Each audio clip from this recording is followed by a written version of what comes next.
Make it make sense to me, Toby Tiangco, that ang mga ginagawa mo ngayon ay hindi naman talaga trabaho bilang isang kongresista. Ang ginagawa mo ngayon ay ang nag-o-audition ka para maisama sa senatorial slate ni Sara Duterte for 2028. At ginagamit mo ang pangalan ng former Speaker Martin Romualdez at ang Tingog Party List at hindi ko papayagan niyang hayop ka. Don't me. Una sa lahat, ano nga ba talaga ang trabaho ng isang kongresista, Toby? Hindi naman ikaw kolumnista, hindi ka naman chismis dapat ang binibigay mo sa taong bayan. Ang binibigay mo dapat ay ang paninerbisyo mo. Pero wala kang ibang ginawa, kundi maglinlang, magsabi ng puro kabulastugan, gumawa ng kung ano-anong panggugulo, na to the point that ginagamit mo na ang pangalan na iniingatan at tinatrabaho namin ng maayos para lang talaga i-push ang pagiging DDS mo. Tapos sasabihin mo, hindi ka DDS? Yawa man di ay kanda ko. Isipin mo niyan, Toby. Ang trabaho ng isang kongresista ay ang gumawa ng mga batas para maiangat ang nire-representa niyang distrito. Because you're a district congressman. Pero ano ang ginagawa mo? Iniintriga mo ang Tingog Party List na mas nagtatrabaho kaysa sa'yo. Times 3 pa dahil 3 na ang seats namin in Congress. And don't tell us hindi mo alam. Because every time na lumulutang ang nabotas, pag may konting ulan at bumabaha agad-agad, sa amin ka humihingi ng saklolo. And trust me, hindi ko kinikwenta ito. Sinasabi ko lamang ang facts na sa amin ka humihingi ng tulong, pero makapag-intriga ka, wagas. Stop it.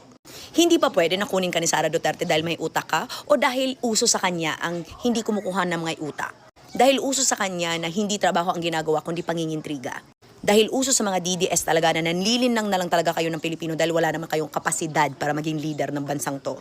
Isipin mo yan, nag-o-audition ka para piliin ka bilang senador pero ang pangit-pangit ng track record mo bilang congressman. Sige, pag-usapan nga natin yan. Congressman ka ng isang distrito sa Navotas, lone district of the city of Navotas. And yet, despite the billions that you have received in allocable budget, lumulutang pa rin kayo pag may konting ulan. Sa amin ka pa rin humihingi ng saklolo pag may nasusunugan. Sa amin ka pa rin humihingi ng saklolo pag may kailangan ka para sa distrito mo. Pero kami, iko-question mo kami kung bakit ganyan ang insertions namin. Hindi ba trabaho mo nga yan para sagutin din? Dahil ikaw naman ang vice chair ng appropriations ng PESTE ka? Sige, pag-usapan din natin ang nangyari sa 2025 kung saan ikaw naman talaga ang campaign manager, hindi ba ng alyansa. Di ba trabaho mo na hindi mo ginawa dahil bigla kang liko? Biglang hindi ka na friend ni PBBM. Di ba yung karir mo, umusbong lang naman yan nung eleksyon dahil kay PBBM? Hindi ba kami, gamit na gamit mo rin kami sa Tingog Party List? No, hindi mo na kami nagagamit, dun ka na sa DDS dahil nalaman naming bobo ka? Syempre malamang hindi talaga sabay sa uso kasi hindi naman kami bobo, may kapasidad kami. Ginagawa namin ng maayos yung trabaho namin. Ginagawa namin ang para sa kapwa naming mga Pilipino kung saan kami loyal. Ikaw kasi loyal ka kay Sara Duterte. Loyal ka sa sukuyukot na hinihimod mo.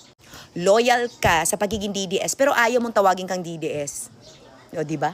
Yawa kang nako.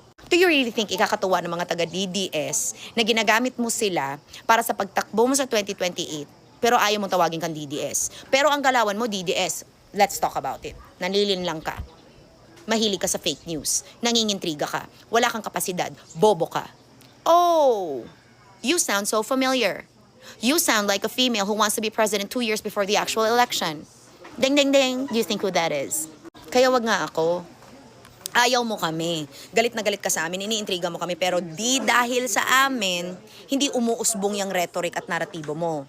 Ginagamit mo na naman si former Speaker Martin Romualdez para sa pangingintriga mo. But unlike you, the former House Speaker creates a law to uplift the whole Philippines weekly.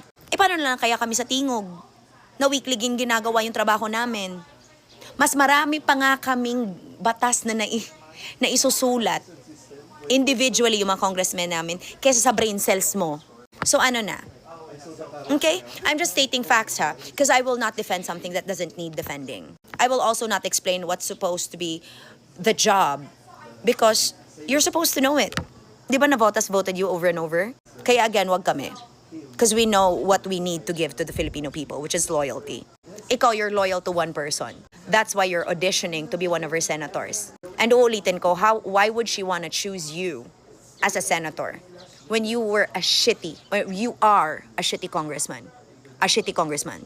A shitty congressman. And yes, in every available language, you are a shitty congressman and a DDS at that. Ay, yun nga naman talaga. The shoe fits. Wear it, asshat. Ingat!